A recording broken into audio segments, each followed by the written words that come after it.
Salut, c'est Maxence, bienvenue dans cette toute première vidéo de formation gratuite sur l'immobilier et l'indépendance financière. Durant ces 4 prochains jours, vous allez recevoir une vidéo par jour qui abordera un thème pour que vous puissiez atteindre l'indépendance financière grâce à l'immobilier. Aujourd'hui, nous allons voir les 10 façons d'investir dans l'immobilier et surtout les 2 stratégies que j'ai utilisées pour atteindre mon indépendance financière en seulement 2 ans.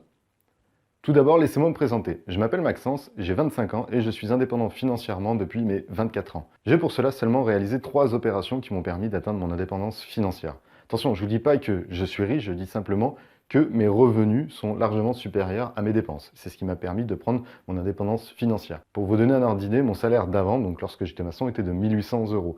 Et lorsque j'ai quitté mon job, je gagnais 2500 euros de bénéfices avec mes appartements. Comme je vous disais juste avant, j'étais maçon, je me levais tous les matins à 4h30 et je rentrais pas chez moi avant 19h30. Je devais même travailler les week-ends pour arrondir mes fins de mois. Autrement dit, c'était pas la vie rêvée. C'est pour ça que j'ai décidé de prendre ma vie en main et d'atteindre mon indépendance financière. À l'époque, je m'étais donné un objectif de 5 ans pour y arriver. Mais en utilisant les bonnes stratégies, en me formant efficacement, j'ai pu atteindre mon indépendance financière en seulement 2 ans. C'est donc ça que j'ai envie de vous partager aujourd'hui et durant ces prochains jours. Comment vous pouvez atteindre votre indépendance financière rapidement. Donc pour voir les 10 façons d'investir dans l'immobilier et les 2 stratégies que j'ai utilisées, ça va se passer derrière mon ordinateur, ce sera beaucoup plus facile de vous le montrer.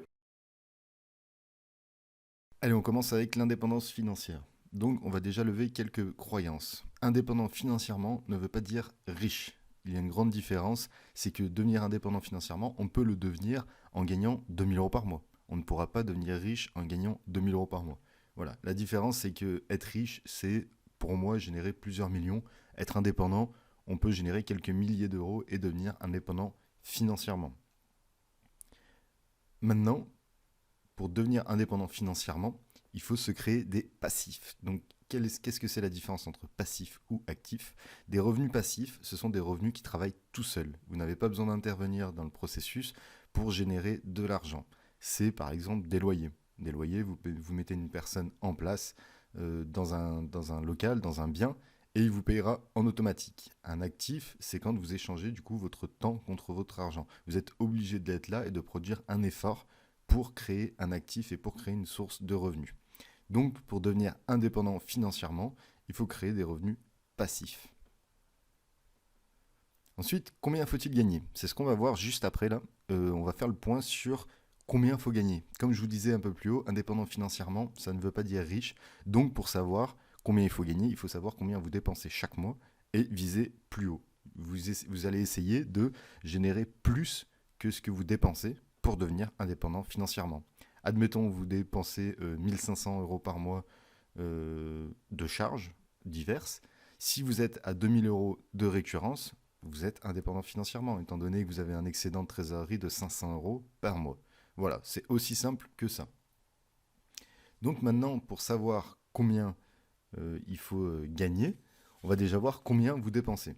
Donc pour ça, il faut lister vos loyers et vos mensualités pour vos loger. Donc ça, c'est votre résidence principale. Donc si vous êtes locataire, vous mettez le loyer avec les charges. Et si vous êtes propriétaire, vous mettez la mensualité de votre crédit avec toutes les assurances donc liées au prêt et aussi toutes les charges que vous allez sortir mensuellement. Ensuite, vous allez rajouter la nourriture. Donc tout ce que vous avez besoin matin, midi, soir pour vous nourrir et nourrir toute votre famille si vous en avez une. Les déplacements, donc là les déplacements divers et variés, donc que ce soit pour aller faire les courses, que ce soit pour aller travailler, pour les loisirs ou autres. Ensuite, tout ce qui est assurance, donc assurance habitation, assurance voiture si vous en avez une, assurance, toutes les assurances que vous avez souscrites, les assurances responsabilité civile par exemple. Donc là, vous mettez vraiment toutes les assurances, tout ce que vous payez tous les mois. Ensuite, tous vos forfaits, donc forfait de téléphone, forfait internet, voilà, tous les forfaits que vous avez souscrits, toutes les récurrences que vous payez tous les mois à des opérateurs. Ensuite, voilà, on va faire aussi une case loisir. Donc loisir, ça comprend, si vous faites du sport par exemple, ça reste un loisir. Si vous aimez aller au resto 2 fois par semaine, 3 fois par semaine, ça reste un loisir. Du coup, vous mettez votre budget moyen à peu près du mois dans les loisirs.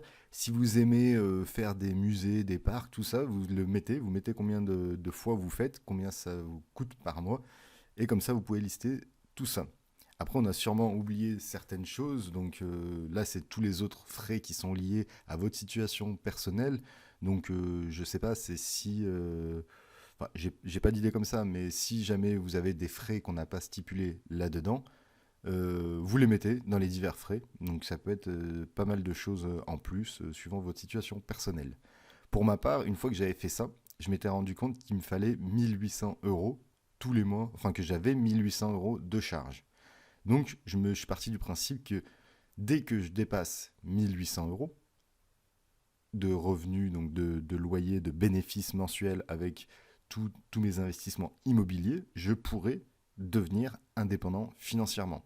Alors ce que j'ai fait, c'est que ces 1800 euros, je les ai doublés. Comme ça vous donne un objectif supérieur. Donc moi, j'avais visé 3600 euros de revenus en récurrent pour me mettre à l'abri. Et je me suis dit que si j'arrivais là-bas, si j'arrivais à 3600 euros par mois de bénéfices, ce serait énorme et je serais dans une situation qui est 2 fois mieux que celle que j'avais auparavant. Donc en visant 3800 euros, je suis arrivé en un an et demi du coup d'investissement locatif à générer 2500 euros de bénéfices mensuels. Donc je me suis dit que je pouvais m'arrêter là, étant donné que mes dépenses n'avaient pas augmenté, que je dépensais tous les mois toujours 1800 euros, et que là, j'avais mes revenus qui étaient de 2500 euros. Ce qui faisait que tous les mois, j'avais un excédent de trésorerie de 700 euros que je pouvais réinvestir par exemple, ou mettre de côté pour me créer un capital de sécurité. Voilà, c'est aussi simple que ça, donc on peut devenir indépendant financièrement avec pas grand-chose. Moi, 2500 euros, c'est parce que j'estime être riche, même si ça reste un très bon revenu. Être riche, pour moi, c'est gagner 10, 15, 20 000 euros par mois. Donc voilà, l'indépendance financière, on peut très facilement l'atteindre avec l'immobilier, donc en faisant les bonnes choses. Par contre, pour être riche, moi, ce que je fais, c'est que du coup, je crée des sociétés. Donc là, l'avantage, c'est que ça m'a permis de générer beaucoup de temps, d'être indépendant financièrement, étant donné que tous mes revenus des loyers, donc ça vient, c'est passif, donc j'ai quasi rien à faire pour les récupérer. Et du coup, ça m'a permis de me dégager beaucoup de temps. Et ce temps, je l'utilise pour créer des sociétés, pour créer vraiment des entreprises. Et c'est ça qui vont me permettre de gagner encore plus d'argent. Donc moi, j'ai utilisé l'immobilier comme tremplin pour devenir riche, entre guillemets, pour gagner beaucoup d'argent. Et voilà. Et l'immobilier, ça a été vraiment un tremplin. Je me suis assuré. En plus, je m'assure une retraite parce qu'une fois que là, je gagne de l'argent tous les mois, mais j'ai toujours des crédits en cours sur ces appartements. Ce qui fait que dans 15-20 ans, ces crédits seront remboursés et tout ce que je donnais à la banque, eh ben, je pourrais me le sortir pour moi. Donc voilà, ce sera encore dans 10-15 ans, je gagnerai encore plus d'argent, même si j'en gagne actuellement déjà. Bon, pour l'indépendance financière, je pense que c'est pas mal. Maintenant, on va passer aux 10 stratégies d'investissement. Donc la première stratégie, c'est la location nue. Donc la location nue, c'est la stratégie la plus répandue en France. Il y a environ 90% des investisseurs qui louent en nu. Pour ça, c'est très simple, c'est parce que c'est facile de mettre en place. On achète simplement un appartement, qu'on rafraîchit ou non si besoin, et qu'on loue comme ça. Donc c'est un appartement qui est vide, vous n'avez rien dedans. Par contre, les deux inconvénients qui s'y opposent, c'est en termes de fiscalité, étant donné qu'on loue aucune prestation, qu'on réalise aucune prestation et qu'on loue juste 4 murs, on a peu de choses à déduire. Donc la fiscalité, on le verra dans les prochains jours, on en discutera un petit peu, mais voilà, ça peut jouer. C'est pas forcément le critère le plus décisif pour un investissement, mais c'est des choses qu'il faut prendre en compte parce que c'est des choses qui jouent aussi, qui pèsent dans la balance. Donc il faut quand même faire attention. Donc là, la fiscalité d'un nu, ça reste très peu avantageux et c'est bien si vraiment on a beaucoup, beaucoup de cash, qu'on n'a pas envie de se casser la tête et qu'on veut se créer un patrimoine. Voilà, la location nue, c'est très bien. Il y a aussi un deuxième inconvénient, c'est le prix du loyer qui est peu élevé. Donc voilà, étant donné qu'on propose très peu de prestations, on ne peut pas demander en contrepartie un loyer très élevé, vu on propose juste 4 murs et c'est tout. Voilà, donc le loyer est peu élevé, ce qui fait que la renta sera pas très élevée non plus. Donc ça, c'est l'investissement du bon père de famille qui n'a pas envie de se casser la tête et qui veut juste voilà, se créer un petit patrimoine et être tranquille. Donc voilà, il y a un troisième inconvénient que j'ai pas listé ici, c'est aussi le type de bail. Donc là, c'est des baux de 3 ans. Donc voilà, on signe pour 3 ans avec un locataire. Il peut y avoir un inconvénient, c'est qu'en 3 ans, il peut se passer beaucoup de choses vis-à-vis du locataire. Si un jour il perd son emploi, et ben voilà, s'il perd son emploi au bout de la première année, vous risquez de l'avoir pendant 2 ans qui ne paye pas son loyer. Enfin, c'est plus compliqué et le type de bail est beaucoup, beaucoup plus long. Donc, c'est pas forcément la meilleure situation, même si on s'en occupe peu, c'est pas le meilleur compromis. Ensuite, comme deuxième stratégie, on a la location meublée. Donc là, la location meublée, l'avantage, c'est que ça offre une bonne rentabilité. Étant donné qu'on meuble un appartement, on peut le louer plus cher. Donc le prix du loyer sera supérieur à un nu, vu qu'on loue des prestations supplémentaires. Donc en fait, indirectement, on loue des meubles en plus de louer des murs. Donc d'où le loyer supérieur et la bonne rentabilité, c'est qu'avec un investissement minime dans les meubles, on peut exiger un loyer supérieur du prix du marché avec tout ça. Il y a un troisième avantage, c'est la fiscalité. Donc là, elle est plus avantageuse. Étant donné qu'on loue pas simplement des murs, mais aussi d'autres choses, on peut déduire pas mal de choses. On peut déduire tout ce qui est les meubles, les travaux engendrés. Donc la fiscalité pour les meublés sont très très avantageuses. Je ne vais pas m'avancer là-dessus. Si vous avez des questions là-dessus, je vous conseille d'aller voir des experts comptables ou des avocats fiscalistes. Ils pourront largement mieux répondre à vos questions à ce niveau-là. Mais sachez que la fiscalité pour un meublé est largement plus intéressante que la fiscalité pour un nu. Et le quatrième avantage, c'est qu'on signe des bails de 1 an. Comme on a vu précédemment avec le nu, c'était 3 ans. Là, c'est seulement 1 an. Donc, c'est beaucoup mieux, c'est beaucoup plus sécurisé pour tout le monde. C'est-à-dire que vous mettez une personne en place pendant 1 an et voilà, vous êtes tranquille, vous le renouvelez tous les ans, il n'y a aucun souci. C'est pas un engagement sur du long terme avec des inconnus. Là, c'est vraiment voilà, du court terme, 1 an, ça reste renouvelable.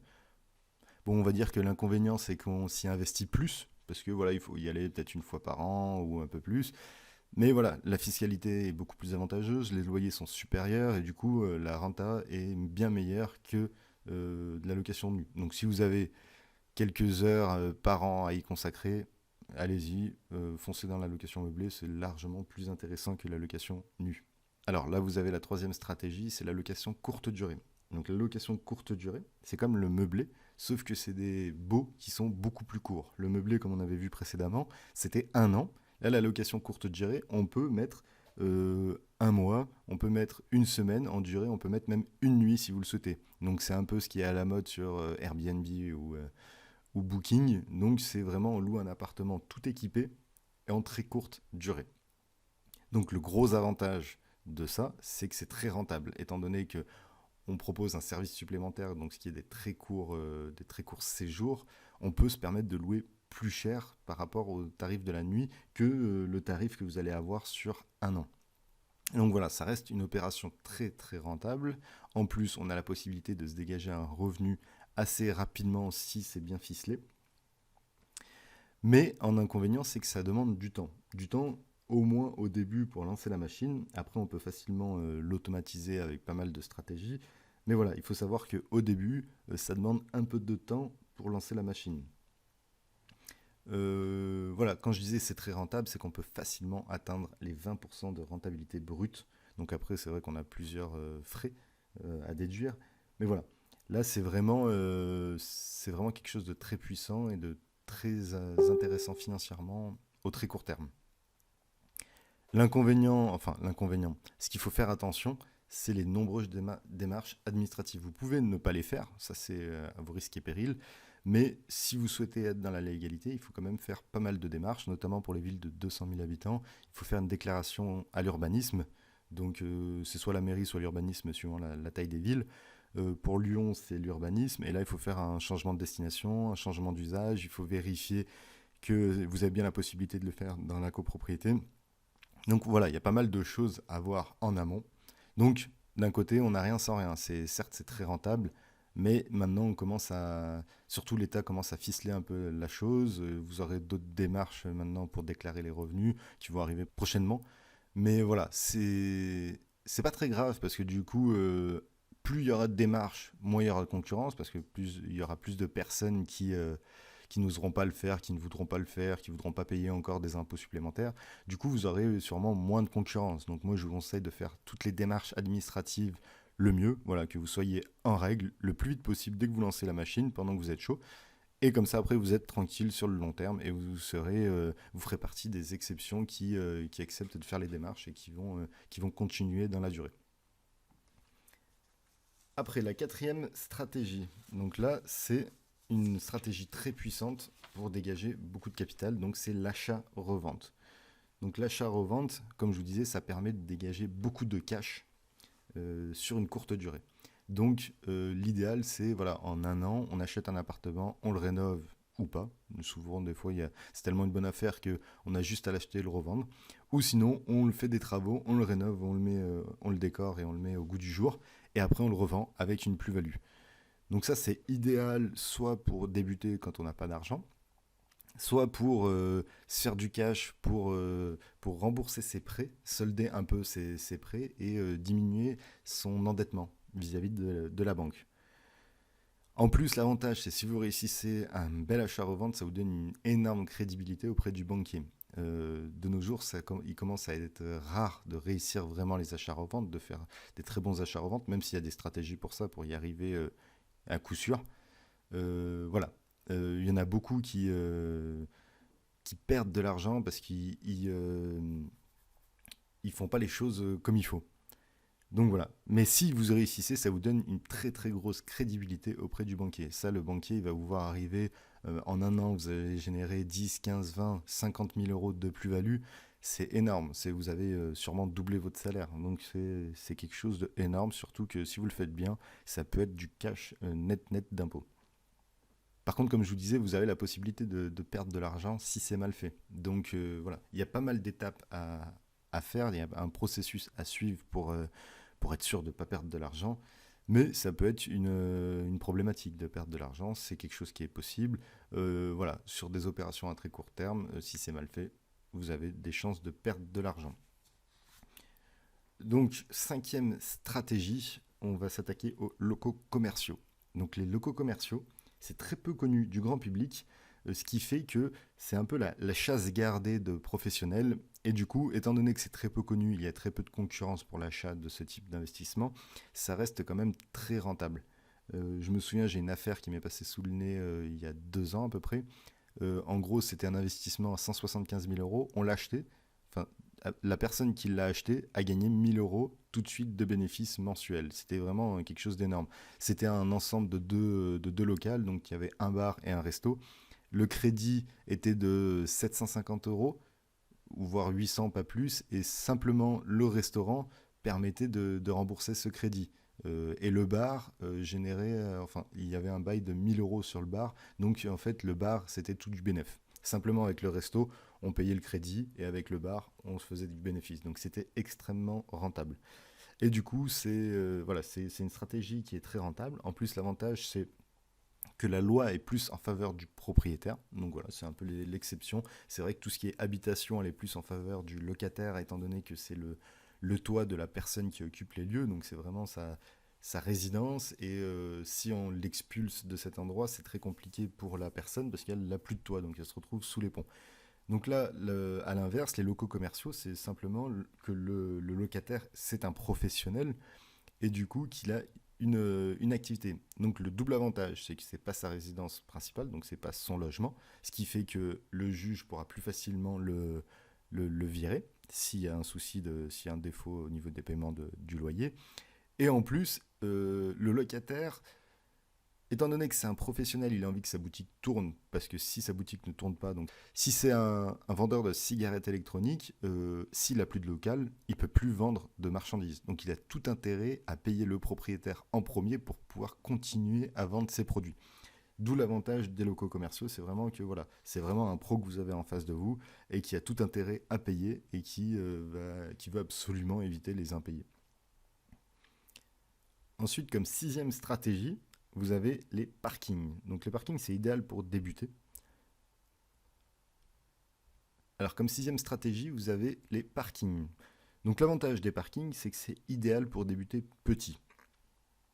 Donc voilà, vous achetez un petit parking et vous le louez à un locataire. Donc là, c'est tranquille. En plus, le prix d'acquisition pour un parking est beaucoup plus faible qu'un appartement. Je vais vous donner l'exemple de Lyon. Un petit studio de 20 mètres carrés sur Lyon, c'est grosso modo 100 000 euros. Un parking sur Lyon ou un garage, c'est entre 8 et 15 000 euros. Donc c'est quasiment 10 fois moins cher d'acheter un parking que d'acheter un appartement. En plus, l'avantage, c'est que ça vous permet de mettre le pied à l'étrier, étant donné que pour acheter un parking, c'est les mêmes démarches que pour acheter une habitation. Enfin, vous devez passer devant chez le notaire, aller sûrement à la banque si vous n'avez pas de cash, voilà. Donc c'est tout le même processus pour acheter un parking que pour acheter un appartement ou une maison, un autre bien immobilier. L'avantage des parkings aussi, c'est que ça reste une bonne rentabilité. Et si vous achetez un parking sur des grandes villes comme Lyon, Paris ou autres, euh, les villes vont plus dans le sens qu'il faut supprimer les stationnements publics, donc les stationnements publics payants bien évidemment, mais pour que les villes deviennent des villes vertes, donc des villes qui respirent. Ce qui fait que ces parkings que vous payez pas très cher maintenant, parce qu'il y a beaucoup de places publiques payantes dans la rue, vont valoir beaucoup plus cher lorsque vous aurez beaucoup moins de places publiques à disponibilité. Là, les villes, du coup, vont supprimer ces places publiques que vous trouvez dans la rue pour vous gagner facilement, pour mettre des arbres, des choses comme ça, pour que la ville respire. Et ce qui fait que les parkings pourront être encore plus rentables dans quelques années. Et l'avantage aussi, c'est un peu comme les locaux commerciaux, c'est qu'on a peu de risques d'impayés. Pourquoi? Parce que c'est simplement un endroit, donc c'est plus que vous proposez un service. Donc c'est un endroit où la personne va garer sa voiture. Ce qui fait que le lendemain, enfin un jour, elle ne paye pas. Le lendemain, vous y allez, vous changez les serrures et c'est terminé. Bien évidemment, il faut que la voiture soit sortie, mais vous attendez que la voiture soit sortie, vous changez les clés et c'est terminé. La personne en face de vous, le locataire, ce ne sera pas son toit, ce ne sera pas sa résidence. Donc voilà, vous avez très peu de risques d'impayés et c'est surtout que c'est des petites sommes, quoi. C'est 50, 60, 70 euros par mois. Donc le risque d'impayé reste très très faible. La septième stratégie, donc, on va aborder la colocation. Donc la colocation, qu'est-ce que c'est? C'est lorsque vous avez un grand appartement, par exemple, ou une grande maison, au lieu de le louer à une seule personne, vous le louez à plusieurs personnes, donc 2, 3, 4, 5 personnes, suivant le nombre de chambres que vous avez à proposer. Donc par exemple, toujours pour reprendre l'exemple sur Lyon, si vous avez un appartement avec 3 chambres, vous pouvez louer chaque chambre à un locataire, ce qui fait que ça vous assurera déjà premièrement une bonne rentabilité, étant donné que au lieu de louer un grand espace à plusieurs personnes, vous louez un petit espace, enfin plusieurs petits espaces. Ce qui fait qu'en termes de rentabilité, on sera plus élevé que si vous louez la totalité de l'appartement à une seule personne. Vous avez aussi une sécurité. Donc la sécurité, c'est surtout le fait que une personne qui ne paye pas son loyer, ça peut arriver, même si c'est rare si vous avez bien sélectionné le locataire. Là, ce qu'il faut savoir, c'est qu'en colocation, vous avez plusieurs locataires. Donc là, dans l'exemple, c'était trois. Donc si une personne ne paye pas, vous avez les deux autres qui payent. Et suivant le type de bail, vous pouvez faire un bail solidaire, c'est-à-dire que si un des trois ne paye pas, les deux autres payent pour lui. Donc en termes de sécurité, vous êtes blindé, quoi. C'est top. Et c'est surtout voilà, que vous divisez les risques d'impayés. Donc comme on disait, s'ils sont trois, s'il y en a un des trois qui ne paye pas, bah voilà, vous avez qu'un tiers du loyer qui n'est pas payé, au lieu de la totalité.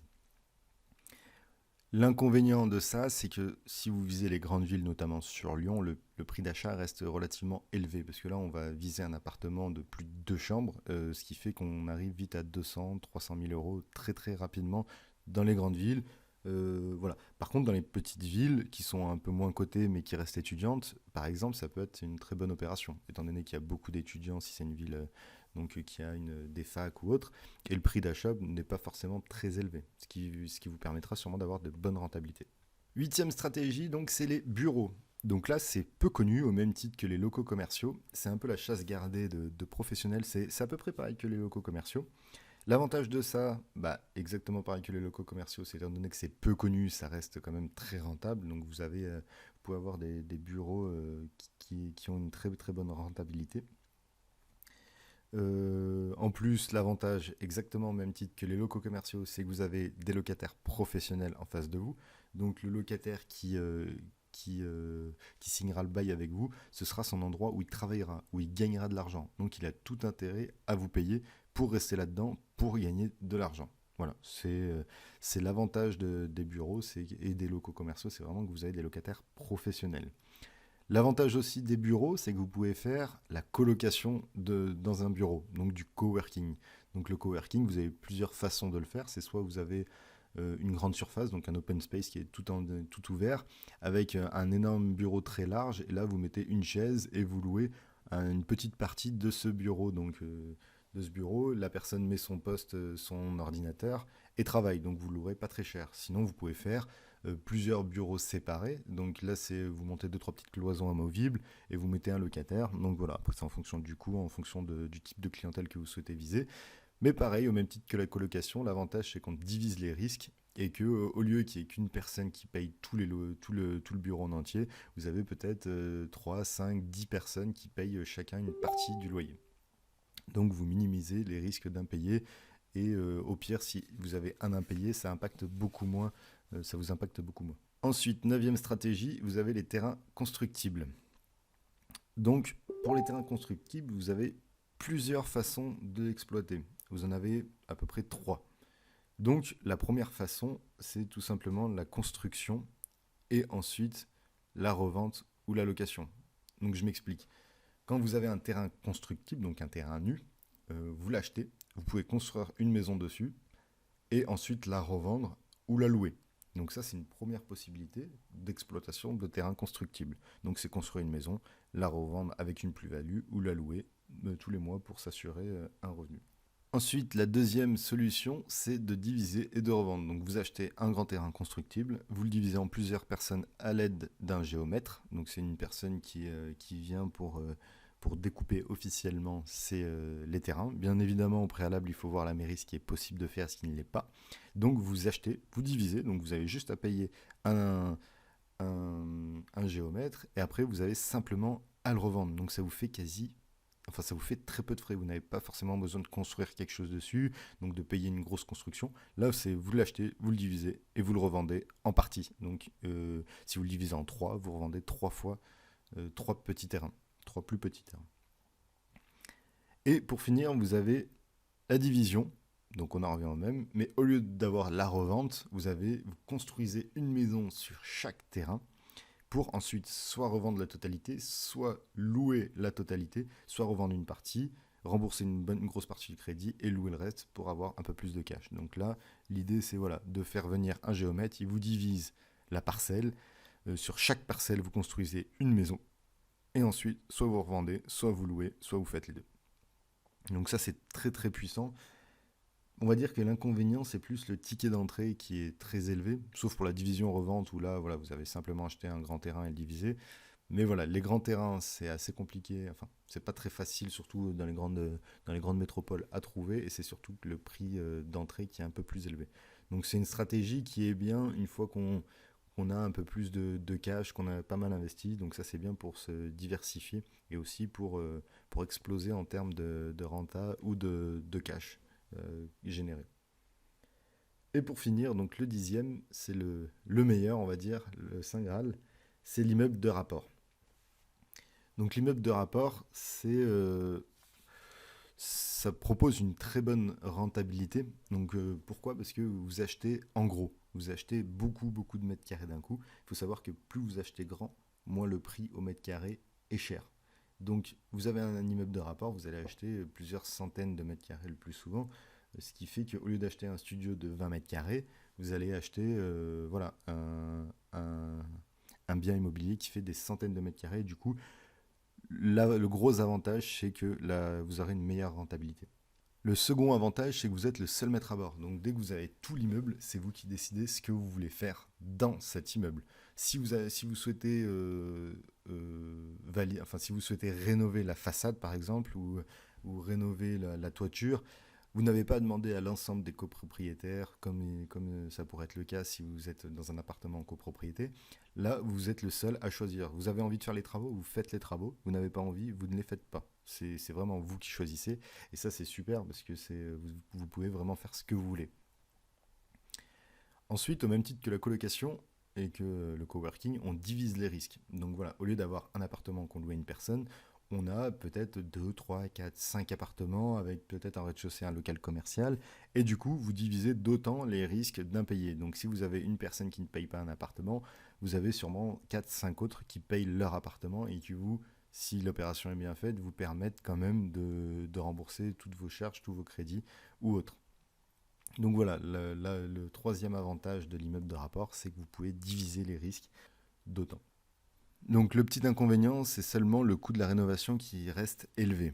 Donc, étant donné, comme on avait vu précédemment, vous êtes le seul maître à bord, vous êtes le seul aussi à payer si la façade est à rénover, si la toiture fuit, ce sera à vous de payer la totalité des réparations. Si les parties communes sont en mauvais état, voilà, ce sera vraiment à vous de tout sortir de la poche. Donc il faut vraiment faire un bon achat à l'acquisition parce que vous allez avoir des coûts de rénovation élevés pour ça. En plus, le prix d'acquisition sera sûrement plus élevé, étant donné que vous achetez beaucoup plus grand qu'un simple appartement. Donc ça, c'est pareil, au même titre que les grands terrains qu'on veut découper, qu'on veut rénover. C'est bien dans un second temps de faire des immeubles de rapport, surtout dans les régions qui sont très dynamiques, où le prix de l'immobilier reste relativement cher.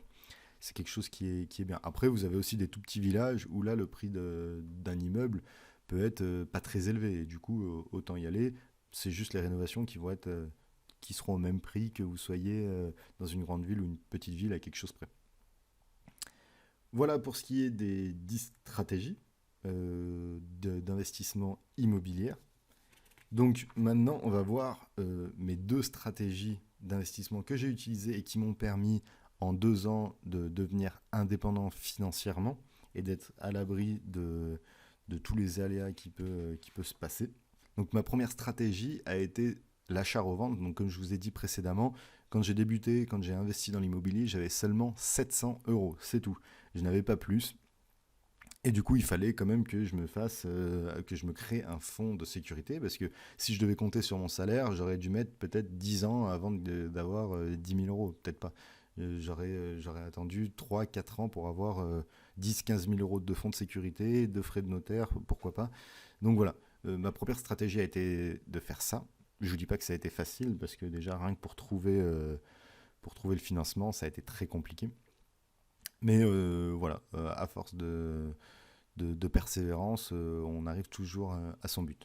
Donc comme je vous disais, c'était aussi pour me créer un apport pour un éventuel investissement supplémentaire. Même si je pars de la stratégie que tant qu'on peut se faire tout financer, autant tout se faire financer pour des investissements, pas pour sa résidence principale. Enfin, moi personnellement, j'achèterai ma résidence principale dès que j'aurai assez de cash pour l'acheter cash, du coup. Et du coup, le tout premier achat-revente que j'ai réalisé m'a permis de générer 52 000 euros net d'impôts. Il fallait savoir qu'à l'époque, comme je disais, j'étais payé 1800 euros par mois. Ce qui fait que voilà, dans l'année, je devais être à 21 000 euros par an.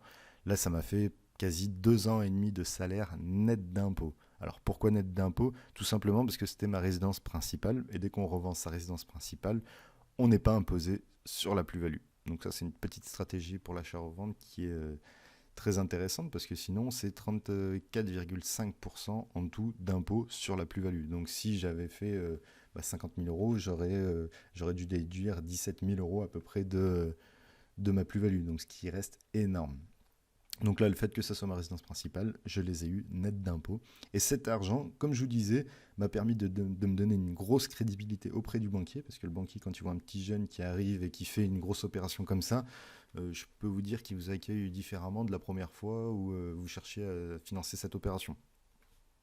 Donc voilà, ça m'a donné une grosse crédibilité, ça m'a donné un bon fonds de sécurité, et je peux dire qu'au pire des cas, sur la prochaine opération, je peux faire un apport.